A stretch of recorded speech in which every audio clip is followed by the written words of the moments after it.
Hi hello வணக்கம். இன்னைக்கு நம்ம 2021 கன்னடத்துல வெளியான ஒரு காமெடி அண்ட் ரொமான்ஸ் டிராமாவான கோவிந்தா கோவிந்தா அப்படிங்கிற ஒரு படத்தை பத்தி பார்ப்போம். இந்த படத்தோட ஸ்டோரி பத்தி பார்க்கறதுக்கு முன்னாடி நம்ம சேனலை சப்ஸ்கிரைப் பண்ணி வச்சுக்கோங்க. அப்பதான் நான் போடுற வீடியோ உங்களுக்கு வந்து கிடைக்கும்.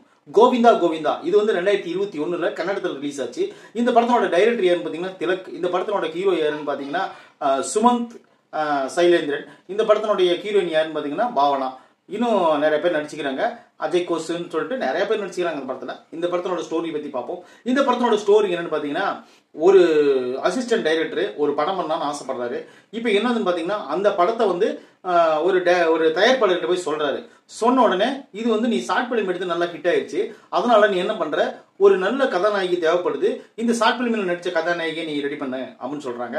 உடனே அவர் என்ன சொல்றாருன்னு பாத்தீங்கன்னா, எனக்கு வந்து இதை விட நல்லா பெட்டரா தேவை, அதனால நடிகை பாவனாவை நான் ஏற்பாடு பண்ணிக்கிறேன் அப்படின்னு சொல்லிட்டு, அவங்க பேர் பத்மா, பாவனாவை ரெடி பண்ணிடுறேன் இந்த ஹீரோயினி கேரக்டருக்கு அப்படின்னு சொல்லுவாரு. சொன்ன உடனே சரி ஓகே, அவங்க கிட்ட கால் ஷீட் வாங்க கதை சொல்லி சொல்லும் போது அவங்க கிட்ட போய் சொல்லக்கூடிய கதை தான் இந்த படத்தினுடைய இன்னொரு கதை, கிளைக்கதை. இப்போ வந்து கிளைக்கதையில் என்னன்னு பார்த்தீங்கன்னா, சைலேந்திர அவர் இருக்காருல்ல சுமந்த், அவரோட ஃப்ரெண்ட்ஸ் 3 பேர். அவங்க 3 பேர் என்ன பண்ணுவாங்க பார்த்தீங்கன்னா, ஸ்கூல்ல இருந்து காலேஜ் போவாங்க. காலேஜில் வந்து அவங்க வந்து கொஞ்சம் படிக்காத பசங்க. இப்போ என்ன ஆகுதுன்னா, அவங்களுக்கு ஒரு நண்பி கிடைக்கிறாங்க, அதாவது ஒரு கேர்ள் ஃப்ரெண்ட் கிடைக்கிறாங்க, ஒரு நண்பராக கிடைக்கிறாங்க. இப்போ என்ன ஆகுதுன்னு பார்த்தீங்கன்னா, அந்த கேர்ள் ஃப்ரெண்ட் வந்து யாருன்னு பார்த்தீங்கன்னா, அந்த காலேஜோட பிரின்சிபலோடைய பொண்ணு. இப்போ என்ன ஆகுதுன்னா, அந்த பிரின்சிபல் பொண்ணு வந்து அவர் ரொம்ப ஸ்ட்ரிக்டா இருப்பாரு. இந்த பொண்ணுக்கு படிப்பே வரல, இவங்களுக்கு வந்து பரதநாட்டியம் தான் முக்கியம் அப்படின்னு சொல்றாங்க.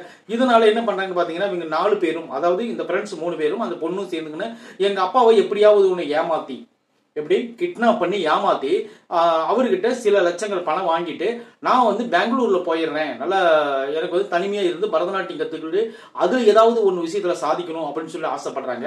இதனால இவங்க 3 ஃப்ரெண்ட்ஸும் ஹெல்ப் பண்றாங்க. ஹெல்ப் பண்ண உடனே அந்த கதை சொன்னார் பாத்தீங்கன்னா அந்த டைரக்டர், அவரு என்ன பண்றாருன்னு பாத்தீங்கன்னா, பாவனாவை கார்ல ஏத்திக்கின்னு நேரடியா அந்த அவங்க அம்மா ஹாஸ்பிட்டல் இருப்பாங்க, ஆபரேஷன் பண்ணி அதை பார்க்க வருவாரு. அப்ப பாவனா கிட்ட பணம் 10 லட்சம் ரூபாய் இருக்கும். இப்போ வந்து இந்த கிட்னாப் பண்ற இந்த 4 பேர் என்ன பண்றாங்கன்னா, அவங்க அப்பாவை ஏமாத்தி 8 லட்சம் ரூபாய் பணத்தை ரெடி பண்ணி வச்சுக்குவாங்க. இந்த பொண்ணு உடனே 8 லட்சம் ரூபாய் பணத்தோட புறப்பட்டு பெங்களூர் போக, அவங்க என்ன பண்ணுவாங்கன்னு பாத்தீங்கன்னா, அவங்க அதே மாதிரி அந்த பாவனாவை கூட்டிட்டு அவர் 10 லட்சம் ரூபாய் கார்ல இருந்து வர, அந்த பணமும் மிஸ் ஆக, இந்த பொண்ணுகிட்ட இருக்கிற பணம் மிஸ் ஆக, இந்த பணத்தை தேடி இந்த 2 குரூப்பும் சுத்த, இந்த பொண்ணை எப்படியாவது தன்னோட ராசிக்காக இந்த பொண்ணை கல்யாணம் பண்ணிக்கணும் அப்படின்னு சொல்லிட்டு அஜய் கோஸ் வந்து தனி அது ஒரு டிபார்ட்மெண்ட் இருந்து இவங்களை துரத்த, இந்த 3 கேங்கும் சேர்த்து தன்னோட ஆசைகளை நிறைவேற்றிக்கிட்டாங்களா இல்லையா அப்படிங்கிறது தான் இந்த படத்தினோட மொத்த கதையும். இந்த படத்துல வந்து பாத்தீங்கன்னா, அவர் வந்து யாருன்னு பாத்தீங்கன்னா, அந்த டைரக்டரா வரக்கூடிய அந்த கேரக்டர், அவர் வந்து என்னன்னா கரெக்டா கச்சிதமா ஒரு டைரக்டர் என்ன தேவையோ அதை கரெக்டா ஒரு பர்ஃபெக்டா பண்ணிருக்காரு. இந்த படத்துல அதிகமா பாவனா வந்து இந்த படத்துக்கு தேவையே இல்லை. ஆனா இருந்தாலும் ஒரு கதாநாயகி வேணும், அவங்க கிட்ட நம்ம கதை சொல்லணும் அப்படிங்கிற ஒரு கேரக்டருக்காக அந்த கேரக்டரை இந்த படத்துல மிங்கிள் பண்ணி விட்டுருக்காங்க. அது போக இந்த படத்துல நடிச்சிருக்கக்கூடிய மீதி எல்லா கேரக்டரும் கரெக்டா நடிச்சிருக்காங்க. அந்த காமெடி கேரக்டர் 2 பேரும் ஃபர்ஸ்ட் ஆஃப் ஃபுல்லாவே ஓரளவுக்கு சின்ன சின்ன காமெடிகளா போட்டு படத்தை ஓரளவுக்கு தேத்தி வச்சிருக்காங்கன்னு தான் சொல்லணும். இவங்க பண்ண பெரிய தப்பு என்னன்னு பாத்தீங்கன்னா, டக்குன்னு முடிஞ்ச செகண்ட் ஹாப் தான். செகண்ட் ஹாப் வந்து டக்குன்னு பார்த்த உடனே ஃபர்ஸ்ட் ஹாப் முடிஞ்ச உடனே அடுத்து என்னன்னு பாத்தீங்கன்னா, கொஞ்சம் கதை சுத்துற மாதிரி தெரியும். பிளாஷ்பேக் ஒரு சின்ன பிளாஷ்பேக் வரும், அதுல சும்மா சுத்துற மாதிரி இருக்கும். உடனடியா அந்த படம் டக்குன்னு முடிஞ்சிடும். இதுக்கு காரணம் என்னன்னு பாத்தீங்கன்னா, அந்த பிச்சைக்காரங்கிட்ட அந்த போன் மாட்டிக்கிறதும், அப்போ இங்க துரத்திட்டு போய் ரொம்ப காமெடியா அந்த சீன்ல நல்லாவே எடுத்திருக்காங்க. உண்மையிலே அந்த சீன் பாராட்ட வேண்டிய சீன். ஏன்னா அவ்வளவு ரன்னிங் சேசிங் பண்ணி அந்த சீன்ல அவ்வளவு ஒரு சூப்பரா எடுத்திருந்தாங்க. எனக்கு ரொம்ப பிடிச்சிருந்துச்சு.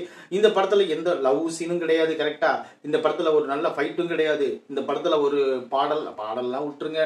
டப்பிங் படம்னாவே நம்ம பாடல்களை எதிர்பார்க்கறதுல, லாஜிக்கும் எதிர்பார்க்கறதுல, எதுவுமே எதிர்பார்க்கறதில்ல. அதனால வந்து அதெல்லாம் விட்டுருங்க. அது போக இந்த படத்துல வந்து நம்மளுக்கு என்ன கதை நல்லா இருக்குதா, ஒரு 2 மணி நேரம் உட்காந்து பாக்குற அளவுக்கு இந்த படம் ஒர்த்தா அப்படின்னு தான் நம்ம பார்க்கணுமா தவிர, டப்பிங் படங்களை வந்து நீங்க அறிஞ்சுக்கிட்டு இருந்தீங்கன்னா அதெல்லாம் செட் ஆகாது நம்மளுக்கு. ஏன்னா இப்போ வர தமிழ் படங்களும் சரி எந்த லாஜிக்குமே கிடையாம தான் வருது. இந்த வகையில் வந்து லாஜிக்கெல்லாம் நீங்க பார்க்காம உங்களுக்கு வந்து ஒரு சின்ன ஒரு படம், அதாவது வந்து கொஞ்சம் நம்மளுக்கு ஒரு என்டர்டைன்மெண்டா ஒரு 1.5 மணி நேரம் தேவைப்படுது அப்படின்னு சொன்னீங்கன்னா ஸ்கிப் பண்ணி இந்த படத்தை பார்த்தீங்கன்னா உங்களுக்கு ஓரளவுக்கு நல்லா சாட்டிஸ்ஃபை ஆகும் நான் நம்புறேன்.